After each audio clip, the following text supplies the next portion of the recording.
what about goal setting for 2025? Our mental health and our emotional well-being is also important. Then it's almost like I like to compare it to where the word goal is come from, which is football.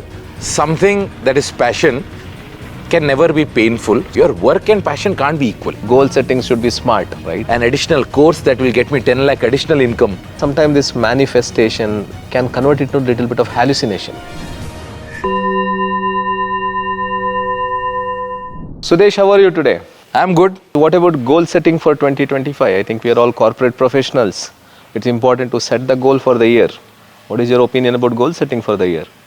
Definitely, I feel that this year feels like one of those years where at least I want to chase off one or two, at least one very big professional goal and a couple of personal goals. So I think start of the year is when it's almost like I like to compare it to from where the word goal is come from, which is football. I think that there's a strategy, you have your players in place. So I think there is some amount of planning that goes into it. So that mindset is definitely kicked in first week of January. Okay. Yeah, I think when we, as professionals, when we speak about goal, usually we tend to speak a lot about the company goals and maybe development required to reach those goals. But sometimes we tend to forget that our mental health and our emotional well-being is also important.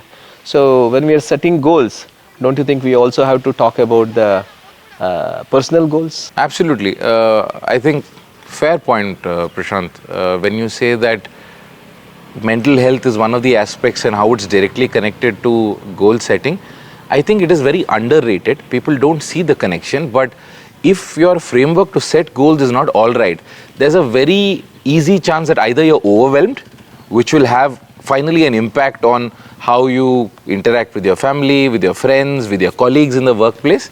At the same time, also sometimes when you don't put a lot of thought into your goal setting, it could be that you're way short of it, which means that there's so much more potential, right? And in terms of the space that you're in, you have so much more you can achieve. So I think there's a very direct connection between how you set your goals and what is your state in terms of your mind, body, soul. There's a strong connection. I believe that, and I've seen that. Excellent. And I also know that you have a very strong passion towards maybe conducting events, voiceover or singing. How do you balance this? See, I think one very important, very old mentor told me that something that is passion can never be painful. So these are the two P's. And if it is painful, it will never give you pleasure on a soul level. Which means that I think one of the things about doing voiceovers and events and all of that, I do not look at it as, see, while we work for a particular company, we work for someone. For a fixed job that we do, we get a certain amount, right? And there is a limitation over there. You don't go over and beyond. But when it comes to your passion, this is something that you're doing for yourself. I call this soul food. You're doing it for your own soul, which means that when you're investing 4 or 5 hours into it, that balance is not between two things that are equal. Your work and passion can't be equal.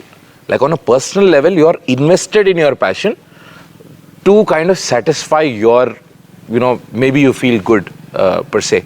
But work more so, a simple question being that, Prashanth, today if we had an option, we were just talking while coming in, we would definitely want to, kind of build a house like this and be independent. You wouldn't want to work, right? You would probably want to run a farm, maybe have a few pets, that's all. But today we work because there's a certain amount of dependency on that work. So I think coming back to the question is that I'm able to handle that because I'm not looking at my passion as a certain number of hours of work, but I'm looking at it as how much is it fulfilling. So it's a meter. So am I feeling happy after I've done a voiceover or an event? And that's my measure versus saying that so many hours of work. Wonderful. I think you being a kind of a mid-career professional, there's a transition happening now, right? Yes. Like a lot of Gen Zs are working and a lot of mid-career professions, and there are also senior management. There's a multi-generation teams are working in India, especially in the technology industry, right?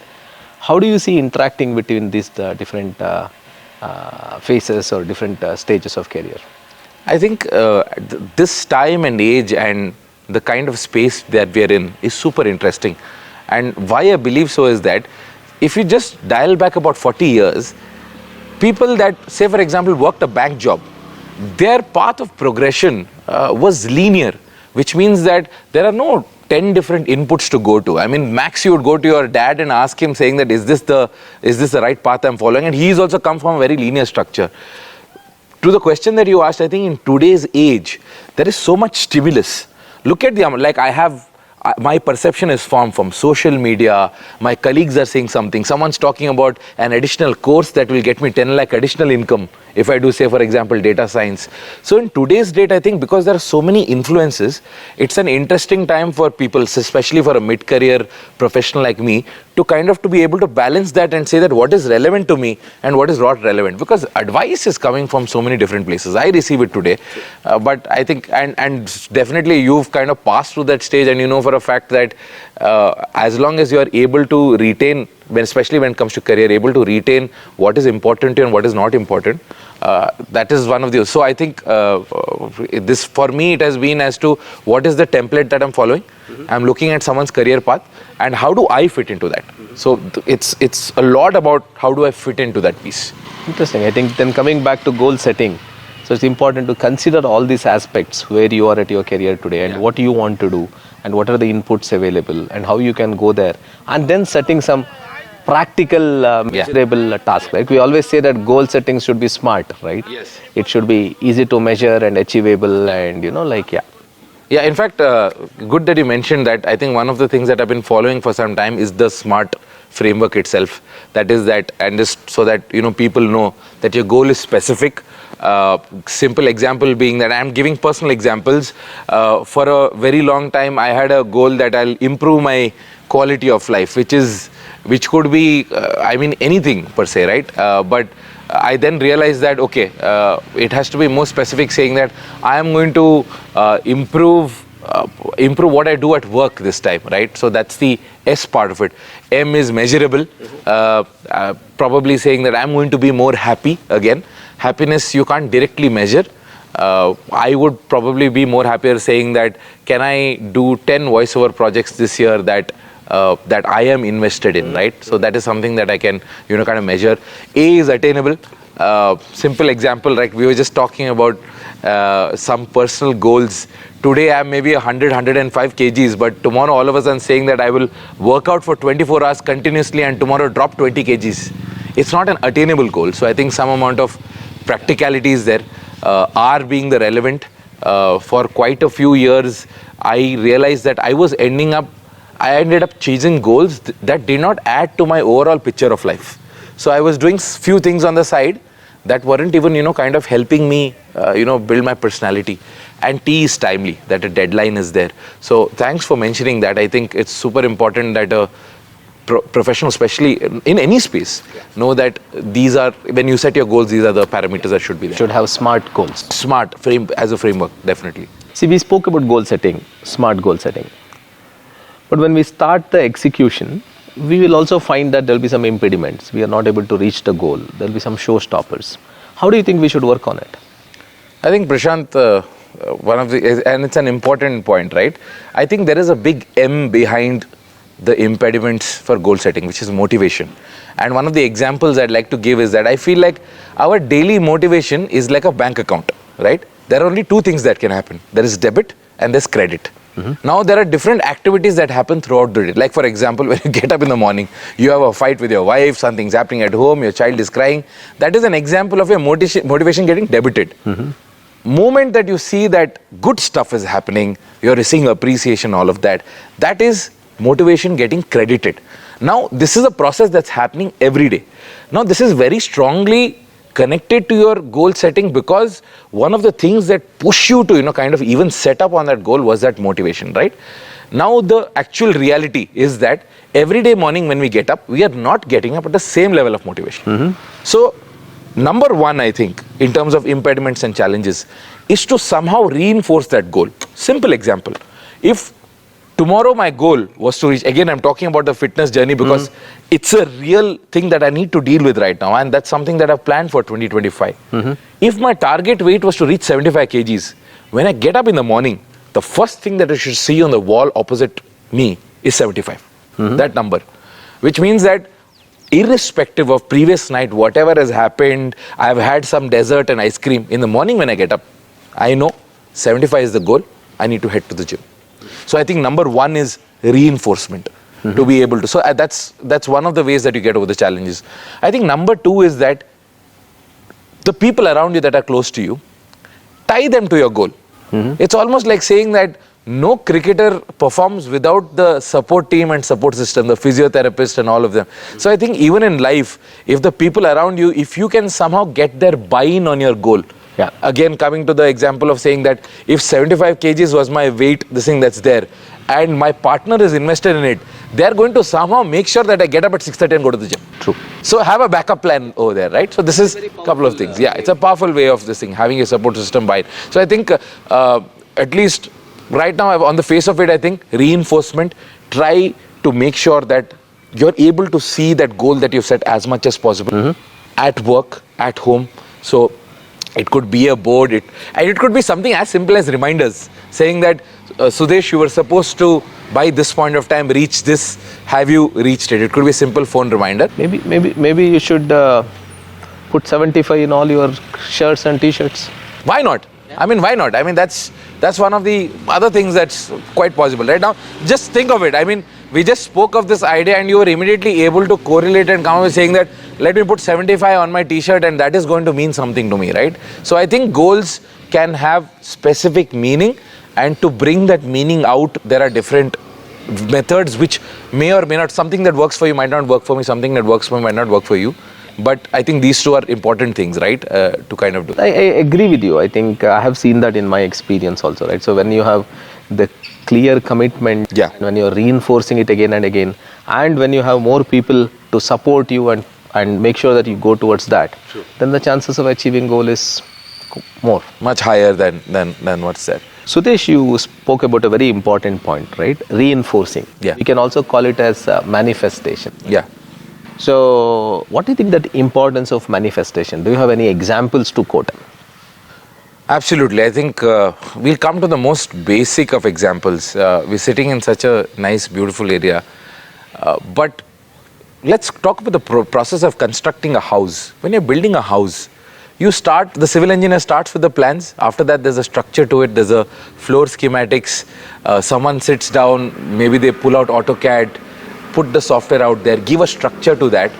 And every day, the guy who's, the owner of the house is walking in over there. You might see that only the foundation is being made. But in his eyes, he's seeing the full house.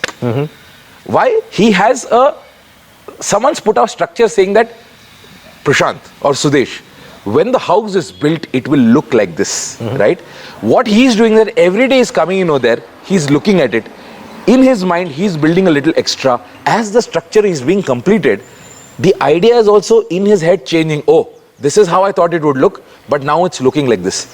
I think why I wanted to give this example is, I feel that with the goal, sometimes we build the structure out there, but every day when you're looking at that goal, right, it's giving an impression of what will it look like when I achieve it or attain it. I think that's the manifestation part of it. True. And also see, I would also add here little bit of sportsman's psychology, right?